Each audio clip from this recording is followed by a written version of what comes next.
Hello everybody, this is our day 46 of our countdown series, and today we're going to do human health and disease in one shot. Okay, so in this series, all the days, all the sessions are meant for your board exam preparation. So to access all the notes, notifications and updates, definitely do join our WhatsApp community. And from Xylem, our fast track batch is running a 15% discount. So if you want to start now and clear your NEET exam, then this is the right opportunity for you. So definitely do use the code MEGA15 and join our course. And if you would like to join our 12th standard batch, which is Thalapathy, or the repeaters batch, which is VETRI, we both have a 30% off. So you can use the code MEGA30 and join our batches today. So all of these batches are crafted especially for you. So it will be very, very useful for you, as we'll all be traveling in a journey together and we can all crack NEET together. Okay, now targeting your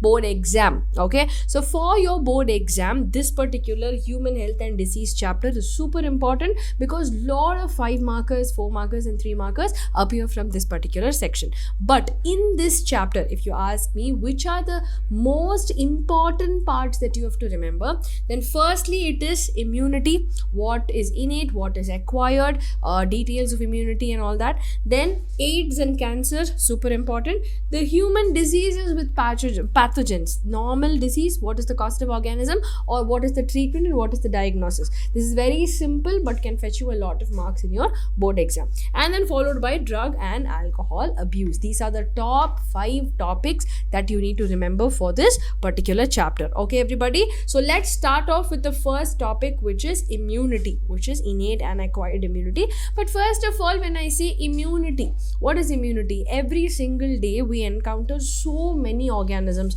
so many particles in the atmosphere, but we don't fall sick every single day, right? That is because the body is able to resist some of these disease causing organisms, which we call as the pathogens. So this ability is what we call as immunity. Okay, now this is provided by the immune system. Okay, now what are these two kinds of immunity? We have innate immunity and we have acquired immunity.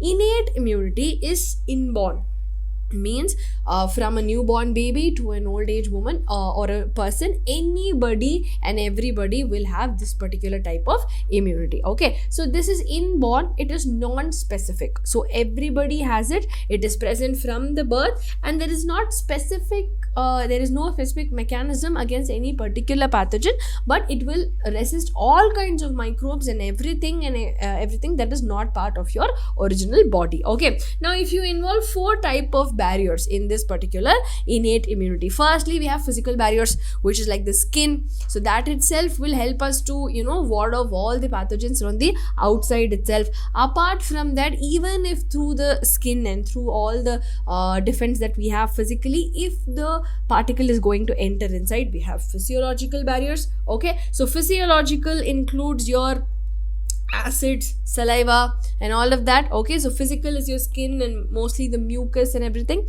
Okay, physiological is also all the secretions that are involved, so acid, saliva, tears, all this is physiological. Now cellular is definitely the cells that will fight. Now we have WBCs that will fight irrespective of who enters. If as long as the particle is foreign, these cells will go and attack. So the neutrophils, monocytes, natural killer cells, macrophages, all this will go. They'll engulf the microorganism, they will digest and they'll throw it out. Okay, so that's all. Simple defense mechanism that is non-specific, so that comes under cellular. And then we have cytokine barriers. Now especially when a virus will infect a particular cell, they will pass on certain signals to the neighboring cells saying, hey look, this infection is happening here, so you protect yourself. So this particular message will pass to the neighboring cells and they'll all be alert. So when the virus will come and attack the neighboring cells, what they will do is they will protect themselves from this viral infection. Okay, so these signaling molecules are what we call as the interferons. Okay, so physical, physiological, cellular and cytokine barriers all come under the innate immunity, which is inborn. Now apart from that, as you are living your life from your childhood, you encounter so many new pathogens, so many new foreign particles, and then your body automatically develops an immunity to all of these things that you will encounter. But if somebody has not encountered a particular disease, obviously they will not have immunity to that particular disease. So this kind of disease that we get as we go in our lifetime, that is called as adaptive or acquired immunity, and this is extremely specific. Okay, whoever is the pathogen coming and attacking, I will make an antibody or I will create a response specially for that particular molecule. Okay, so this is pathogen specific, and it develops only after you encounter that pathogen. If you don't know who at all they are, then there is no protection against them as well. But a very important feature is it shows memory. Okay, so what happens is, first time when I see the pathogen, I don't understand who he is, so I keep thinking, I keep processing it, and the first encounter is slow and low intensity because I need to understand who he is, and then I have to make my mechanisms accordingly, prepare antibodies accordingly, and then fight. But then by this time, it is possible that the pathogen has already played a major impact in our body. Okay, but after this, I will remember that, okay, I got hit, even though namala vandu achaan seriya adi vaanginome appdin solite, I will remember it. Now once I remember it, the next time the same pathogen comes, what I will do is, I know he is the one, I'm not going to give any time, because of memory cells I have a faster, stronger and a very high intensity response. This is the secondary response, also called as the anamnestic response. Okay, so primary response is low, anamnestic response is high. Now when you look at who are these people who are fighting, then we have the major cells called the B lymphocytes who are playing a role. Now these B cells will mature and they will produce certain components, certain chemicals, what we call as antibodies. Now these antibodies have two heavy and two light chains. Okay, and both of these chains together make up this particular antigen binding site, which is variable. So based on who is the pathogen I am going to attack, this particular variable region will adapt accordingly. So for each of the pathogens, I will create specific new antibodies with specific binding sites for that particular antigen. Okay, now this antibody can be of many types, which includes IgA, M, E or G. Okay, and remember that IgG is the most abundant antibody in our body, and the most the colostrum, or the first milk during breastfeeding, contains a lot of IgA. Okay, so this will provide immunity to the baby. Okay, now because these antibodies are sent in the blood, this kind of an immunity is known as a humoral immunity, because it is sent in the humor, the fluid, which is the blood. Okay, so that is the B cell mediated humoral immunity. Okay, but if you see, there is another kind of lymphocyte called as T cells. Okay, these T lymphocyte, they don't produce antibodies and all, they are like directly fighting people. Okay, so what they do is, they will go attack and close the pathogen. So they are responsible for the cell mediated immunity. That is a humoral immunity, okay, which is mediated by the antibodies, and here the cells are going and fighting themselves, so it is called as the cell mediated immunity. Okay, now in cell mediated immunity, if you see, this is the one responsible for rejection of the transplanted organs. Now when they see that there is a tissue that does not belong to us, these cells will directly go and damage the existing organs. So what happens is, if you transplant from a from an unknown person, or a tissue that does not match with your own, then there is a high possibility that it will be rejected. Okay, and recognizing self versus non-self. So for it to understand whether you are mine or not, this is the one that is playing a major role. Okay, so you cannot just take things from any random person. You have to do tissue matching, blood group matching. Okay, but even after that, you have to take immunosuppressants, because otherwise this cell mediated immunity will recognize it as non-self, and it will go and attack it. Okay, now coming to AIDS, which is the second important topic in your chapter. So here AIDS stands for acquired immunodeficiency syndrome. Okay, so AIDS. Now this is acquired, so nobody will get it by birth. Okay, but this is something that one will acquire through life.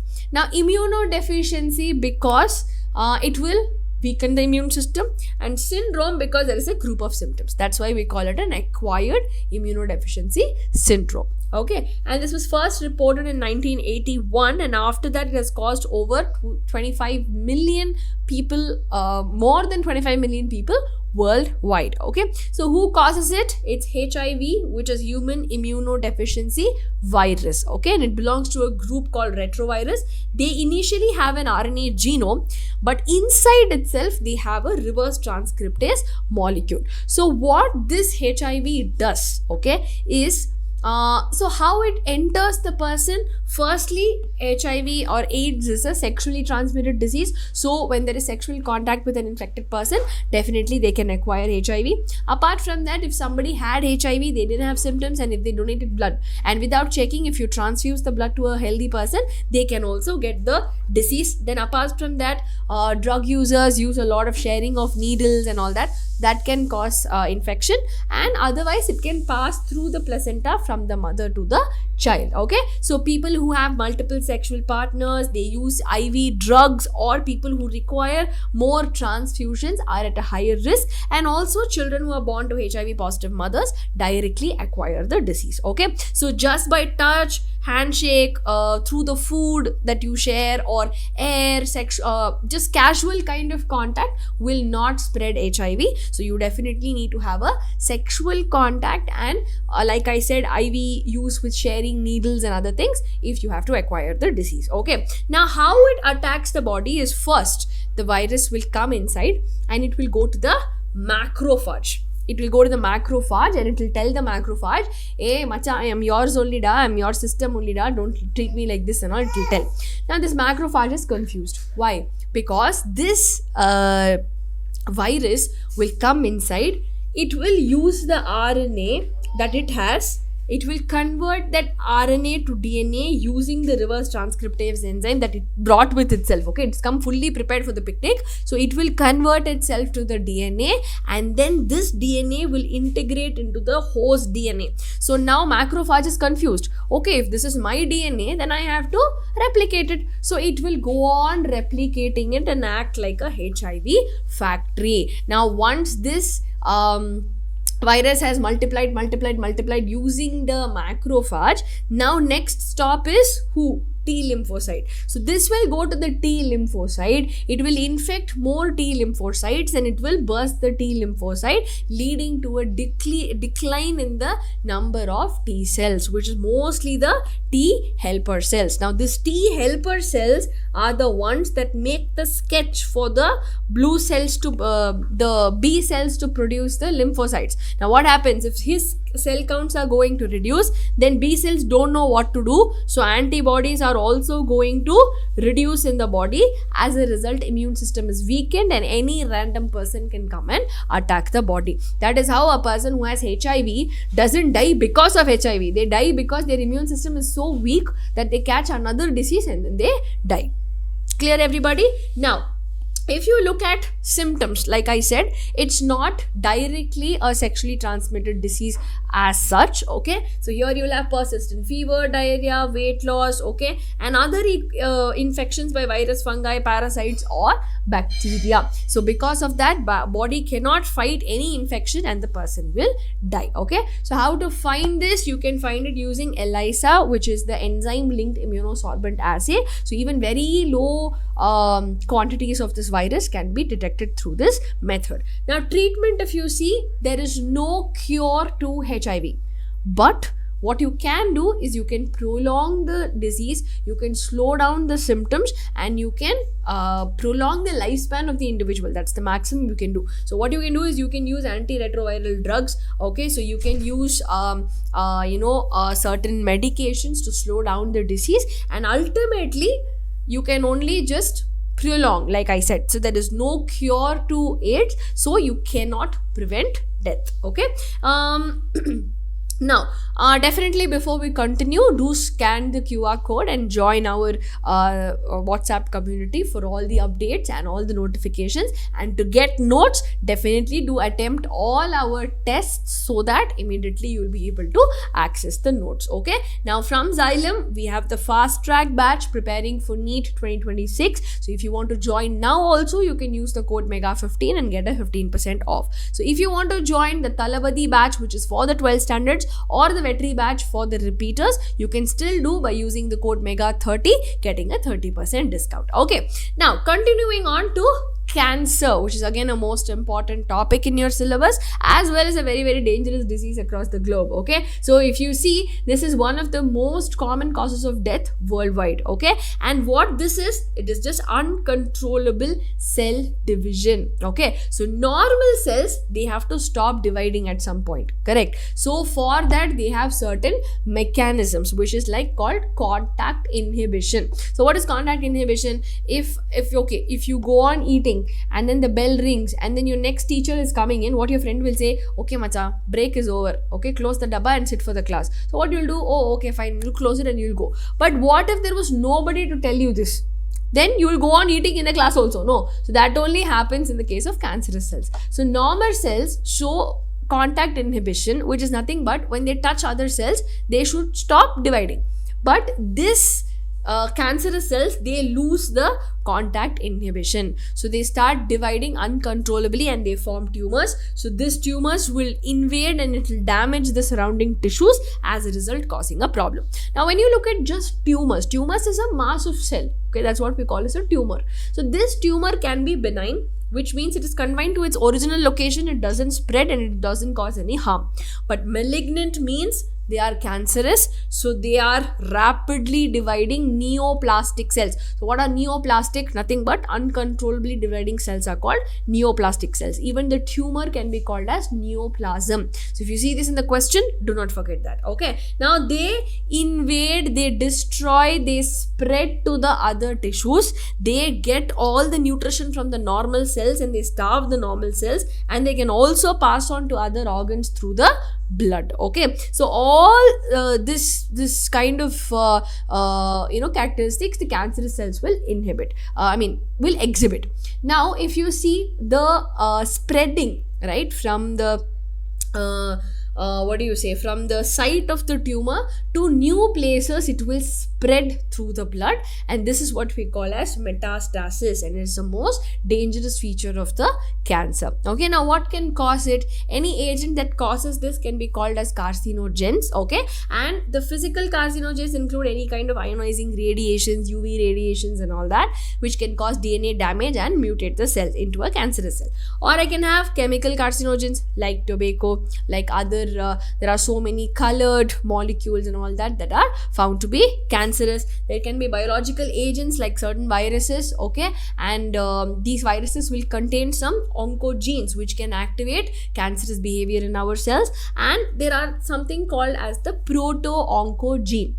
Now all our cells are capable of becoming cancerous, but how? Because these normal genes are simply sitting. Now if some other trigger comes from the outside, they can easily be activated and they can cause the cancer. Okay, but how do you detect this? Definitely early detection will help in treatment, and what you can do is first is biopsy. Once you know that there is a tumor, we can cut out the cells, we can study the cells and we can see if it is cancerous or not. Okay, apart from that, we can do blood and bone marrow test to check the cell count. We can do radiography, CT scan, MRIs, all of this can be used. You can use antibodies. Okay, so you have cancer specific antigens, so you can use the antibody antigen reaction to find out if the cancer is there, and you can also do molecular diagnosis. Okay, so like you can see if there are cancer susceptible genes in the body and you can help in prevention. Okay, so treatment majorly, if you know that there is a tumor, you can first remove the tumor through surgery, and secondly you can radiate the cells through radiotherapy. Okay, and protect the normal cells as much as possible so that only only the tumor cells will die in the radiation. Apart from that, chemotherapy is using certain anti-cancer drugs. Okay, so this can be used in combination with surgery or in combination with radiotherapy, and this is what will cause a lot of side effects like hair loss, anemia, and all that. Now there is also another immunotherapy that we can use for cancer, which is nothing but using the immune system itself to go and fight the cancer. For example, we can use something called as alpha interferon. It will go to the immune system and it will destroy the tumor cells. So once we have certain cells that will activate against the tumor cells using certain markers, then definitely it can help to cure the disease. Clear, everybody? Now, moving on to the fourth most important topic of the chapter. It is common diseases and their pathogens. Now, who are these pathogens? This is nothing but any microorganism that causes a disease. We can call it as a pathogen. Okay, so they enter our body, they multiply in our body, and they damage our body. Okay, and they can survive in very harsh environments in the body also. So it's very important to fight them using proper means. Okay, so when you come to bacterial diseases, the first disease you have to study is typhoid. So typhoid is caused by Salmonella typhi. Okay, and food and water, contaminated food and water is the primary thing. So when it's food and water, it goes to your stomach. No, so what will be the problems? Abdominal pain, constipation, all this is common symptoms. Okay, how to find it? We can find it through the Vidal test, which is the diagnostic method for typhoid. Okay, now there is a very interesting story about typhoid Mary. Okay, so chronic carrier of a disease. What did she do? So she was carrying the disease, but she didn't get any typhoid. Okay, but she was a cook. So in whosever house she went and worked, in whosever house she went and cooked, everybody got typhoid and so many people died. So that is why her name is Typhoid Mary. But at last she didn't get typhoid and she didn't die, but everybody else died because of her. Okay, then coming to pneumonia. Again, this is a very, very dangerous disease, okay, caused by two important organisms, Streptococcus pneumoniae and Haemophilus influenzae. Okay, now what happens is, our alveoli is the sac-like structure through which the diffusion will happen and the exchange of gases will happen. Now what will happen is, some fluid will go and accumulate into this sac. So what will happen if there is fluid? It is difficult to diffuse the oxygen. So there will be breathing difficulty. Okay, so as a result of which there will be chills, cough and all that. In severe cases, the nails, lips and all can become blue because there is not enough oxygen in the body. Okay, now transmission is through droplets. Means what? Somebody will say achoo, means it will go in the air. Okay, then you are also standing in the same room, means without your knowledge you can inhale some of these droplets, okay, which will sound very gross, but actually it happens. Okay, that's how if one person gets common cold in the house, everybody gets, because it spreads through droplets. Okay, and also sharing utensils and other things. Okay, now other bacterial diseases include diphtheria, dysentery, plague, like that. So many diseases are there when you consider bacterial. Now coming to the viral disease. Now viral disease, we all know COVID-19. Okay, so everybody knows what COVID-19 did. So it's not like I have to give you an example or explain it. You all know it by yourselves. But apart from that, in your syllabus, you have to study the common cold, which is caused by the rhinovirus. Now there is not one person who's not got a common cold. Okay, so you know what happens, right? There will be nose congestion, there will be respiratory problem, there'll be a sore throat, there'll be cough, headache, all that. 3 to 7 days it will be there and then it will go. So how it will transmit? Again, because of contaminated objects. Okay, you sneeze and then you keep your hand on the table, somebody else will come and keep their hand on the table, means, and then they'll keep it on the nose, means obviously they'll get the disease. Okay, so like this, through droplets and contaminated objects you can spread the disease. Okay, now apart from that, moving to the protozoan diseases. First disease is malaria. When you look at malaria, it's caused by Plasmodium, but there are 4 different species of Plasmodium that exist: Vivax, Malariae, Falciparum and Ovale. Okay, 4 species are there, of which this Falciparum is the most fatal one.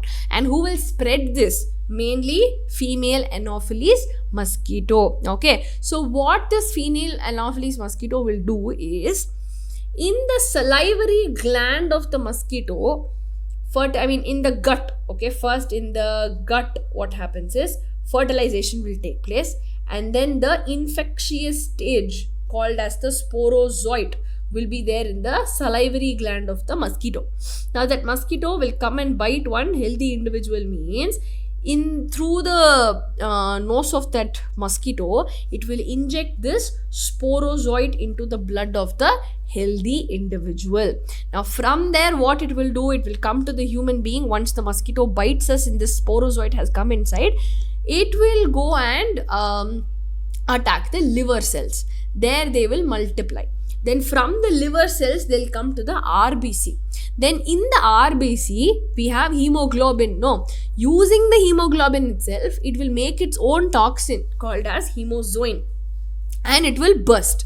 So this hemozoin will be released into our blood, okay, along with all the Malarian protozoan. Then this protozoan goes sit on another RBC. There also it will again synthesize the hemozoin and will burst and release. So every time this toxin is released, there will be fever. So fever every 3 to 4 days is possible. So definitely this protozoan requires human beings as well as mosquito in order to carry out its life cycle. That is why if you stop mosquito breeding, if we eradicate these mosquitoes from breeding inside our houses or in our areas, then definitely this malaria can be avoided. Okay, this is the life cycle of this malarial parasite. Is very important because even if they ask you in the exam, you don't have to draw the hand and the mosquito and all, but at least one simple flow chart you should know as to what stages are happening in the human and what stages are happening in the mosquito. Okay, now once the RBCs are bursting, there they will produce the gametes, but these gametes cannot undergo fertilization. Next time when a mosquito will come, pick up the gametes, then in the gut of the mosquito only again the fertilization can take place. Okay, so remember that. Another protozoic disease you should know is the amoebiasis, or what we call amoebic dysentery. So who is the pathogen? It is Entamoeba histolytica. But who spreads the disease? It is the housefly. Okay, so what happens is, again, contaminated food and water. If let's say there was some infected person's feces, okay, and this housefly will go and sit on that feces, the protozoan will come on the housefly.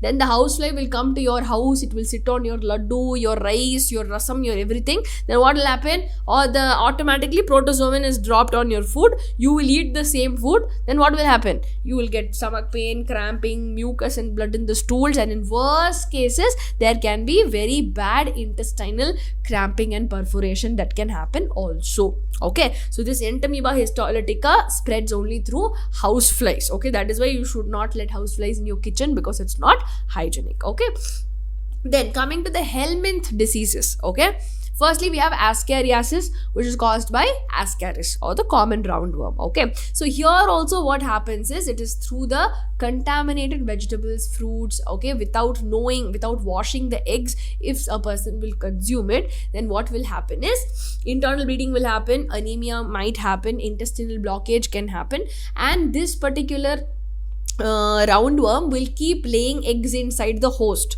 Now this host feces will have the eggs, which can contaminate the soil, can contaminate the water, and from there the infection can spread. Okay, then the other one is filariasis, commonly called as elephantiasis. It is caused by majorly Wuchereria, which is a roundworm, but in this we have two species, Bancrofti or Malai, that can cause the disease. Okay, now here the site of growing, where it will grow, is once the mosquito will bite. Okay, so who is spreading this disease? The infected female mosquito. Okay, so this female mosquito, what it does is it will inject the filarial worms into the blood, and then these worms, they will go to the lymph nodes and they will sit there, and the lymph vessels, and they will sit there. So as a result, because they are in between, what will happen? Inflammation will start happening, and sometimes in worst cases there can be swelling and deformities of the limbs and the genital regions. Clear, everybody? So this is again because of contaminated places and the mosquitoes that are present. And then lastly, we have fungal disease, first of which is ringworm. So ringworm, if you see, can be caused by three major groups of organisms, which is Microsporum, Trichophyton, or Epidermophyton. So what it does is basically there will be dry scaly patches on the skin which can be very itchy, and it can be formed in the scalp or in the nails also. Okay, and what can help a lot of heat and moisture together is the favorite space for this fungus to grow. So if somebody is infected and you use their clothes, their towels, or their combs, their soil, or from the soil, if you walk through these fungi and all, then definitely you can get the disease. But now all these diseases, bacterial, viral, whatever I told, okay, nematode, protozoan, fungal, all these diseases can be prevented by personal hygiene and public hygiene. So firstly, you should clean your body, have safe drinking water, clean your vegetables and fruits before eating and all that. And publicly, how we dispose waste is very important. How we dispose excreta is very important. Okay, so where we store the water, it has to be clean. The surroundings have to be clean. You have to avoid stagnant water, and these measures should be taken. Now, if you see airborne diseases, if somebody is infected, you should not go and sit close to them. You should not use utensils or objects that they are using, so that you can prevent yourself from getting those diseases. And if it's vector borne, if it's mosquito or housefly or something that's going to do it, then accordingly you have to use doors, windows with mesh. Okay, you have to remove stagnant water, use mosquito net, use fish like gambusia, which will eat the mosquito larvae. Okay, those kind of measures you can take. Okay, now coming to the role of vaccine and drugs. Now, vaccination is literally eradicated a disease called as smallpox, right? But together we are all giving this vaccination for polio, diphtheria, pneumonia, tetanus. So many people's lives have been saved because of vaccination. More and above, because of the biotechnology, we are developing newer vaccines, more efficient vaccines, and this can definitely help to control disease. And also medication, okay, using antibiotics and other drugs can treat a lot of infections. Okay, everybody, so before we go to the last topic, definitely do scan the QR code and join our community for all the updates. And fast track batch you can join by using the mega 15 code, and our Thalapathy or the VETRI batch you can still join using the mega 30 code. Don't forget that. Okay, now coming to the last topic of this chapter, which is drug and alcohol abuse. Why is it a concern? It is because of the stress, because of curiosity. Okay, what does this do? Or because of peer influence, a lot of youth is getting into this drug abuse. Okay, but this leads to a lot of physical and psychological harm, which in turn is a social harm also. Okay, now the different kinds of drugs are being abused. First category we have is opioids. So this opioid will bind to receptors in the central nervous system as well as the gastrointestinal tract. Okay, and these are obtained from plants like Papaver somniferum. Okay, and how are they taken? By snorting or by injection. And what they do is they are like a depressant, so they will slow down the body function and act as if it's giving you a little bit of peace, but it is not. Okay, so example is heroin or morphine. So morphine at some point used to be used as a post-surgical medicine, okay, to give little bit of pain relief and to slow down the activities of the patient. But today it is abused as a drug. Okay, this is the image with the this thing, but you don't have to remember the structure and all too much. Okay, usually they don't attempt questions from there, but you can just remember that morphine and heroin are examples. Okay, then the second group is cannabinoids. So cannabinoids will bind to the receptors in the brain. Okay, and cannabinoids can be taken from plants known as cannabis sativa. Okay, everybody, so you can smoke it or you can take it through oral intake. Examples are marijuana, hashish, charas, ganja, and so on. And it affects the cardiovascular system. That is the role of the cannabinoids. Okay, this is the structure. And coming to the last one, which is coca alkaloids, okay, or cocaine, as we commonly call it. We can collect this from plants known as Xylem coca. And what this does is it will block the dopamine receptors. Okay, so dopamine cannot be taken, so as a result it will make you feel like a euphoria, means sense of well-being, increased energy, hallucination and all that can be caused, and it is usually taken by snorting. But apart from this, there are a lot of hallucinogenic plants like Atropa belladonna, which is datura. Okay, so these kind of plants will also give the same effect. Okay, now prescription drugs, especially barbiturates, okay, amphetamines, benzodiazepines, okay, these are generally given when a person is diagnosed with depression, anxiety, insomnia. But today there is a lot of people who are abusing it. Okay, now when you look at tobacco and nicotine, what they do is they smoke or they chew this, and this particular nicotine will stimulate the adrenal gland. So there is a lot of adrenaline rush in the body that will cause the BP to increase, the heart rate to increase, and you suddenly feel like you have a lot of energy to do stuff. But this is not correct, because it can cause throat cancer, lung cancer, bladder cancer, emphysema, coronary heart disease, ulcers, or even oral cancers by chewing it. Okay, and now smoking will also additionally cause an increase in the carbon monoxide in the blood. As a result, what happens when there is carbon monoxide, the oxyhemoglobin formation will reduce. So as a result, the body has an oxygen deficiency.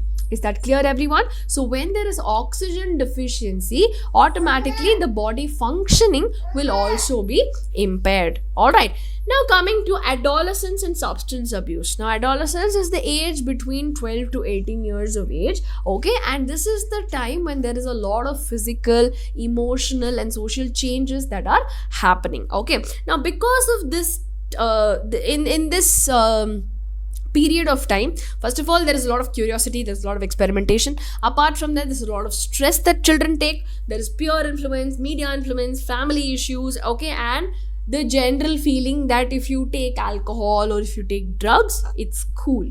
But it's not, because being biology students, becoming science students, you should understand there are a lot of side effects and psychological effects associated with these particular substances. Okay, now addiction is when there is a psychological attachment. Okay, you cannot relax without this, you cannot have a sense of well-being without this. So that is what will cause the body to again and again go back to that particular drug. Okay, so one point you feel like one dosage is okay, but the body will develop tolerance, because of which you will need higher and higher doses. Okay, and dependence is when the body needs that drug for a normal functioning. So if you suddenly stop it, it will cause a lot of withdrawal symptoms like anxiety, shaking of hands and all that, and in severe cases people even die because of it. Okay, it can be life threatening also. Okay, so immediate effects include reckless behavior, violence, coma and all that, but an overdose, definitely it can even cause death. Okay, and especially if you mix drugs, alcohol and all that, then definitely it will be very, very dangerous. Now warning signs include somebody is becoming poor in academics, they're not there in school or college, they're isolating themselves, or they're becoming very aggressive. Okay, some of their habits are changing, then definitely it is a matter of concern. Okay, and long term effects is that definitely it will lead to a lot of family problems. Then drug use, IV use has risk of AIDS, hepatitis B and all that. Alcohol can cause liver cirrhosis, can damage the nervous system. If it is taken during pregnancy, it can cause harm to the fetus. Okay, people steal money for this, so a lot of these kind of effects can be seen. Okay, and also some athletes, in order to enhance their performance, they misuse drugs like the narcotic analgesics, some steroids, some diuretics and hormones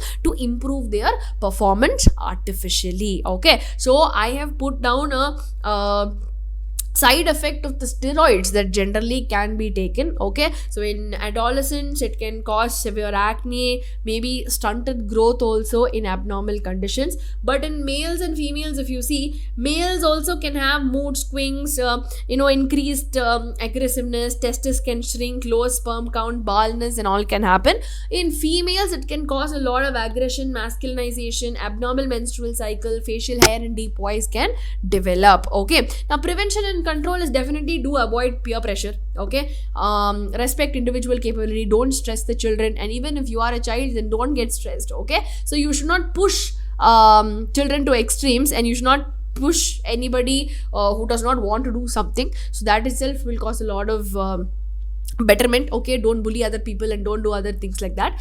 Apart from that, a lot of counseling can help, stress management, encouraging sports, yoga, all that can definitely help. So if you are feeling something, if you are having problems, instead of going to abuse alcohol or drugs, you can definitely share your problems and find a solution to it. Okay, and identify warning signs. If you see some people going through certain things, you should inform your parents or your teachers and make sure that they get some professional help, like psychologists, psychiatrists. There are de-addiction centers, there are rehabilitation centers which can definitely help. Okay, so with this, our human health and disease chapter is over. Definitely do scan the QR code and join our WhatsApp community for all the updates and notifications. You can join our fast track batch using the Mega 15 code, and you can join the Thalapathy or the VETRI batch even now to attempt your 2026 paper using the Mega 30 code. Okay, so I hope this session was extremely useful. I'll be posting the notes very soon, but definitely do scan the QR code and join our community at the earliest. Okay, so follow the 60-day countdown and let's make our board exam the best ever. Okay, all the best.